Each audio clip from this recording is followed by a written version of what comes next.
Someone will say, "Are you not ashamed, Socrates, of a course of life which is likely to bring you to an untimely end?" To him I may fairly answer, "There you are mistaken. A man who is good for anything ought not to calculate the chance of living or dying. He ought only to consider whether in doing anything he is doing right or wrong, acting the part of a good man or of a bad." Whereas, according to your view, the heroes who fell at Troy were not good for much, and Achilles the son of Thetis above all, who altogether despised danger in comparison with disgrace. And when his goddess mother said to him in his eagerness to slay Hector, that if he avenged his companion Patroclus and slew Hector, he would die himself. Fate, as she said, waits upon you next after Hector. He, hearing this, utterly despised danger and death, and instead of fearing them, feared rather to live in dishonor and not to avenge his friend. "Let me die next," he replies, "and be avenged of my enemy, rather than abide here by the beaked ships, a scorn and a burden on the earth." Had Achilles any thought of death and danger? For wherever a man's place is, whether the place which he has chosen or that in which he has been placed by a commander, there ought he to remain in the hour of danger. He should not think of death or of anything but of disgrace, and this, O men of Athens, is a true saying. Strange indeed would be my conduct, O men of Athens, if I, who, when I was ordered by the generals whom you chose to command me, at Potidaea and Amphipolis and Delium, remained where they placed me, like any other man, facing death, if, I say now, when I conceive and imagine, God orders me to fulfill the philosopher's mission of searching into myself and other men, I were to desert my post through fear of death, or any other fear, that would indeed be strange, and I might justly be arraigned in court for denying the existence of the gods. If I disobeyed the oracle because I was afraid of death, then I should be fancying that I was wise when I was not wise. For this fear of death is indeed the pretense of wisdom, and not real wisdom, being the appearance of knowing the unknown, since no one knows whether death, which they in their fear apprehend to be the greatest evil, may not be the greatest good. Is there not here the conceit of knowledge, which is a disgraceful sort of ignorance? And this is the point in which, as I think, I am superior to men in general, and in which I might perhaps fancy myself wiser than other men. That whereas I know but little of the world below, I do not suppose that I know. But I do know that injustice and disobedience to a better, whether God or man, is evil and dishonorable, and I will never fear to avoid a possible good rather than a certain evil.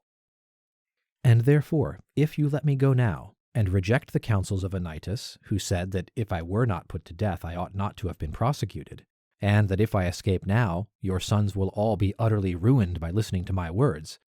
If you say to me, "Socrates, this time we will not mind Anytus, and will let you off, but upon one condition, that you are not to inquire and speculate in this way any more, and that if you are caught doing this again you shall die," if this was the condition on which you let me go, I should reply, "Men of Athens, I honor and love you, but I shall obey God rather than you, and while I have life and strength, I shall never cease from the practice and teaching of philosophy, exhorting anyone whom I meet after my manner, and convincing him, saying, 'O my friend, why do you, who are a citizen of the great and mighty and wise city of Athens, care so much about laying up the greatest amount of money and honor and reputation, and so little about wisdom and truth and the greatest improvement of the soul, which you never regard or heed at all? Are you not ashamed of this?'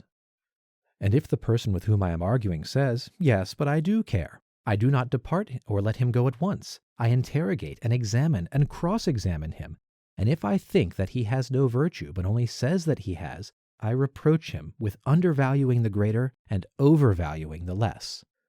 And this I should say to everyone whom I meet, young and old, citizen and alien, but especially to the citizens, inasmuch as they are my brethren. For this is the command of God, as I would have you know, and I believe that to this day no greater good has ever happened in the state than my service to the god. For I do nothing but go about persuading you all, old and young alike, not to take thought for your persons or your properties, but first and chiefly to care about the greatest improvement of the soul. I tell you that virtue is not given by money, but that from virtue come money and every other good of man, public as well as private. This is my teaching, and if this is the doctrine which corrupts the youth, my influence is ruinous indeed.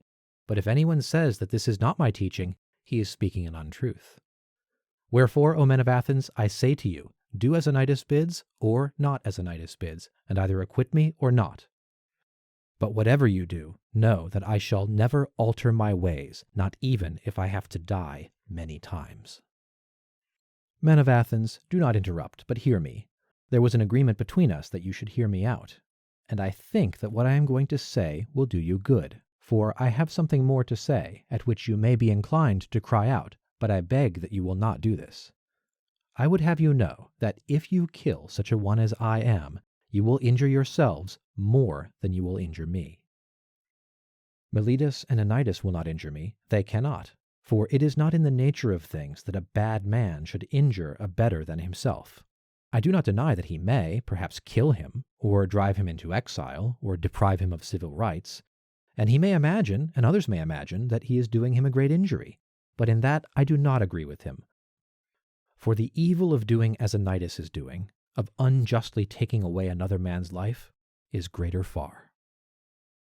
And now, Athenians, I am not going to argue for my own sake, as you may think, but for yours, that you may not sin against the god, or lightly reject his boon by condemning me. For if you kill me, you will not easily find another like me, who, if I may use such a ludicrous figure of speech, am a sort of gadfly, given to the state by the god, and the state is like a great and noble steed, who is tardy in his motions owing to his very size, and requires to be stirred into life. I am that gadfly which God has given the state, and all day long and in all places am always fastening upon you, arousing and persuading and reproaching you. And as you will not easily find another like me, I would advise you to spare me. I dare say that you may feel irritated at being suddenly awakened when you are caught napping, and you may think that if you were to strike me dead as Anytus advises, which you easily might, then you would sleep for the remainder of your lives, unless God, in his care of you, gives you another gadfly. And that I am given to you by God is proved by this, that if I had been like other men, I should not have neglected all my own concerns, or patiently seen the neglect of them during all these years, and have been doing yours, coming to you individually like a father or elder brother, exhorting you to virtue.